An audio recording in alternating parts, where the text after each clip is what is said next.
الحمد لله على إحسانه وشكر له على توفيقه وامتنانه. أشهد أن لا إله إلا الله تعظيما لشأنه، وأشهد أن محمدا عبده ورسوله الداعي إلى رضوانه، والصلاة والسلام على آله وأصحابه إخوانه. يا أيها الذين آمنوا اتقوا الله حق تقاته ولا تموتن إلا وأنتم مسلمون. أما بعد، alhamdulillah, puji syukur kehadirat Allah Subhanahu wa taala. Allah Subhanahu wa taala senantiasa mencurahkan nikmat kepada seluruh makhluknya, dan itu tidak pernah berhenti walaupun hanya sekejap mata. Kemudian salawat beriringkan salam kepada Nabi kita tercinta, yakni Nabi Muhammad sallallahu alaihi wasallam. Alhamdulillah, salah satu bukti kita cinta kepada Nabi kita, Nabi Muhammad sallallahu alaihi wasallam, kita berusaha untuk mempelajari hadis-hadis beliau. Dan di kesempatan ini, insyaallah, yang kita berada tanggal 15 Zulqa'dah tahun 1446 Hijriah, 14 Mei 2025 Masehi, kita melanjutkan pelajaran kita di dalam mempelajari Kitabul Jami', bagian akhir dari Bulughul Maram yang disusun oleh Al-Hafiz Ibnu Hajar Al-Asqalani rahimahullah taala. Alhamdulillah, ini adalah pertemuan kita yang ke-62. Pertemuan kita yang ke-62, dan kita masih di bab yang keempat, peringatan dari akhlak yang buruk. Hadis yang akan dibahas insyaallah adalah hadis yang ke-21. Hadis ini merupakan sebuah ancaman bagi orang yang memiliki akhlak yang buruk. Hadis tersebut berbunyi, wa Abi Salmah radhiyallahu anhu qala, dari Abi Salmah radhiyallahu anhu beliau berkata, qala Rasulullah sallallahu alaihi wasallam, telah bersabda Rasulullah sallallahu alaihi wasallam, man darra musliman darrahullah, barang siapa yang memberi kemudaratan kepada seorang muslim, maka Allah akan memberi kemudaratan kepadanya. Wa man syaqqa musliman syaqqallahu alaihi, dan barang siapa yang merepotkan atau menyusahkan seorang muslim, maka Allah akan menyusahkannya. Akhrajahu Abu Dawud wa Tirmidzi wa hasan. Jadi hadis ini dikeluarkan oleh Imam Abu Dawud dan Imam Tirmidzi, dan Imam Tirmidzi menghasankan hadis ini. Baik, kita mulai dari Abi Salmah yang meriwayatkan, sahabat yang meriwayatkan hadis ini. Nama beliau adalah Qais bin Salmah radhiyallahu anhu. Qais bin Salmah radhiyallahu anhu mungkin tidak terlalu kita kenal karena memang jarang, mungkin hanya sedikit beliau meriwayatkan hadis dari Nabi sallallahu alaihi wasallam. Adapun makna hadis, tidak diragukan lagi bahwasanya makna hadis ini adalah benar. Benar apa adanya, karena terdapat hadis-hadis penguat. Selain hadis ini, ada hadis penguat yang lainnya yang sahih, yang mana Nabi sallallahu alaihi wasallam pernah berdoa, dan doa ini, doa Nabi ini diriwayatkan oleh Muslim di dalam kitab sahihnya. Allahumma man waliya min amri ummati syai'an wa syaqqa alaihi fashquq alaihi. Ya Allah, barang siapa yang mengurusi urusan umatku, kemudian dia merepotkan umatku, maka susahkanlah dia. Jadi hadis ini adalah penguat dari hadis yang kita sebutkan di hadis yang ke-21 yang diriwayatkan dari sahabat Abi Salmah radhiyallahu anhu. Jadi kesimpulan yang pertama yang kita ambil pelajaran dari hadis ini, bahwasanya ini adalah larangan mempersulit orang lain. Larangan mempersulit orang lain, dan ini termasuk akhlak yang buruk. Al-Hafiz Ibnu Hajar Al-Asqalani rahimahullah taala membawakan hadis ini pada bab yang keempat, yaitu peringatan dari akhlak yang buruk. Hadis ini menunjukkan dua kaidah penting dalam syariat Islam. Yang pertama yaitu al-jazaa'u madhilun lil 'amali min jinsihi fil khairi wasyarr. Balasan sesuai dengan jenis amal perbuatan, baik itu kebaikan maupun keburukan. Jadi ini kaidah yang pertama di dalam hadis ini, bahwasanya balasan sesuai dengan dengan jenis perbuatan, baik itu berupa kebaikan maupun keburukan. Inilah hikmah yang ditetapkan oleh Rabbuna Jalla wa Ala. Allah memberikan balasan sesuai dengan apa yang dilakukan oleh seorang hamba. Barang siapa yang melakukan amal ketaatan, amalan yang Allah cintai, amalan yang Allah redai, tentunya Allah akan mencintainya, meridhoi seorang hamba yang melakukan amal saleh tersebut. Demikian juga sebaliknya apabila seseorang itu melakukan maksiat, membangkang, melakukan sesuatu apa yang Allah larang, tentunya dia akan mendapatkan balasan sesuai amal keburukan tersebut. Kemudian di bagian akhir hadis tersebut, wa man syaqqa musliman syaqqallahu alaihi, barang siapa yang menyusahkan seorang muslim maka Allah akan menyusahkan dia. Jadi barang siapa yang menyusahkan Allah akan susahkan dia juga. Dia sudah menyusahkan orang lain dan Allah akan berikan dia kesusahan juga. Insyaallah nanti akan kita bahas bagaimana bentuk-bentuk kesusahan atau kesulitan yang dilakukan kepada orang lain. Kaidah yang kedua yaitu ad-dararu yuzal, kemudaratan harus dihilangkan. Ini sebagaimana hadis yang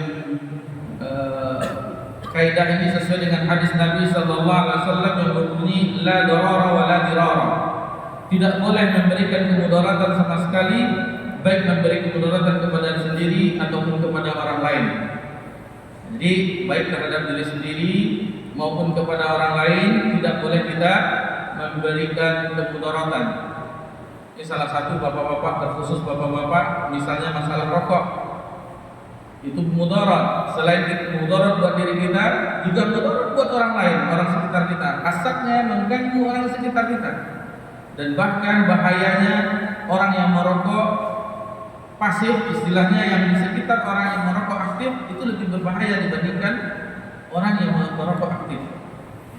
Itu makanya di tempat-tempat publik, yaitu tempat-tempat umum, dilarang merokok di bandara misalnya, atau di pesawat, atau di ruangan ber-AC, karena itu akan menimbulkan kemudaratan bagi orang lain. Jadi ini dua kaidah penting yang kita bisa pelajari di dalam hadis ini. Kemudian bentuk-bentuk kemudaratan. Kemudaratan itu bisa menjadi dua bentuk. Yang pertama yaitu memberikan kemudaratan langsung kepada orang lain. Yang kedua yaitu menghalangi maslahat yang seharusnya diterima orang lain. Jadi sama-sama mudarat. Yang pertama langsung seperti menyakiti, seperti mengganggunya. Yang kedua yaitu menghilangkan kemaslahatan, kebaikan darinya, sehingga dia tidak bisa mendapatkan kemaslahatan tersebut. Nah, ini bentuk yang kedua. Adapun di antara bentuk-bentuk yang lainnya seperti di transaksi muamalah, pedagang, yang pertama kita ambil contoh pedagang, karena kita mayoritas yang hadir adalah pedagang. Rutinitas kita, ma'isyah kita, mata pencaharian kita pedagang. Jauhilah ghis. Apa itu ghis? Yaitu menipu. Jadi kita jangan sampai menipu dalam akad jual beli. Jangan sampai kita menipu. Sesuai dengan misalnya ada cacat barang, kita sebutkan sebenarnya dahulu harganya 100.000. Karena ini ada cacat sedikit saja. Ini ada gigitan tikus misalnya, akhirnya harganya 60.000 misalnya. Ini kita sebutkan, daripada nanti di rumah dibuka ternyata ada cacatnya. Nah, jadi semacam ini kita harus jujur menjelaskan bagaimana aib-aib barang dagangan kita. Kemudian diantaranya juga yaitu menahan utang. Ini salah satu bentuk memberikan kesulitan, kemudaratan kepada orang lain. Orang yang telah membantu, yang memberikan hutang, lalu kita persulit dengan kita lama membayarnya, atau waliyadzubillah tidak membayar sama sekali. Ini berbahaya. Allah akan berikan mudaratan juga kepada kita, seperti kurangnya rezeki kita, seperti terhambatnya langkah kita, dan seterusnya. Ada saja bagi kita balasannya. Kemudian di antaranya juga yaitu terhadap tetangga. Misalnya kita parkir sembarangan menghambat jalan masuk ke rumahnya, atau kita mengadakan pesta pernikahan mengambil jalan umum, ini kebiasaan. Jadi hati-hati kita terhadap jalan kaum muslimin, jalan umum. Kalau seandainya memadai dana kita, itu bisa kan ada gedung yang disewakan, sehingga kita tidak membuat orang yang biasa lewat ke situ berputar-putar, dihambat jalannya, karena itu jalan umum, bukan jalan pribadi kita yang kita menegakkan tenda-tenda untuk pesta pernikahan. Ini salah satu contohnya. Kemudian di jalan dengan menerobos lampu merah, ngebut-ngebut dan seterusnya. Ini biasanya anak-anak muda yang standing ini bisa memberikan mudarat bagi pengendara yang lainnya. Bahkan di dalam agama kita mengenai warisan, di dalam surah Nisa ayat 12 Allah Subhanahu wa taala berfirman, "Min ba'di wasiyatin yusa biha aw dainin ghairu mudhar." Bahwasanya harta waris itu dibagi setelah wasiat yang mewasiatkan, yaitu setelah membayar hutang orang yang meninggal yang mempunyai harta warisan dengan syarat tidak boleh memberikan kemudaratan. Misalnya seseorang memberikan wasiat yaitu tidak menurut hukum ahli waris. Dia memberatkan salah satu anaknya, misalnya banyak jumlahnya, atau mudarat yang lainnya yaitu dengan banyak wasiat sehingga tidak dapat ahli warisnya. Kemudian dalam bentuk kemudaratan juga hubungan suami istri. Suami yang tidak mengurus istrinya, atau mungkin dia ada masalah dalam keluarga, memberikan tidak kepastian, gantung dapat tadi bahasa kita, harapan-harapan palsu dan seterusnya. Ini berbahaya, dan ini masih banyak contoh-contoh seperti ini di dalam kehidupan kita atau di dalam instansi-instansi pemerintahan yang apabila orang mengurus itu dipersulit. Ini tidak boleh, dan ini mendapat ancaman hadis ini. Kemudian di antara kemudaratan lainnya yang sangat besar yaitu menjatuhkan harga diri orang lain dengan lisan kita, dengan perbuatan kita. Dan lisan ini sangat berbahaya karena tajam. Sebagaimana diungkapkan oleh seorang penyair, jarahatul sinani lahasnat fi'amu wa la yaltamu ma harajal lisan. Luka yang disebabkan sayatan pedang masih bisa diobati, masih bisa sembuh. Akan tetapi luka dengan lisan, karena omongan kita, karena ucapan kita, itu susah sembuhnya, dan bahkan itu sampai mengena dalam hatinya, lama ingatnya, lama sembuhnya.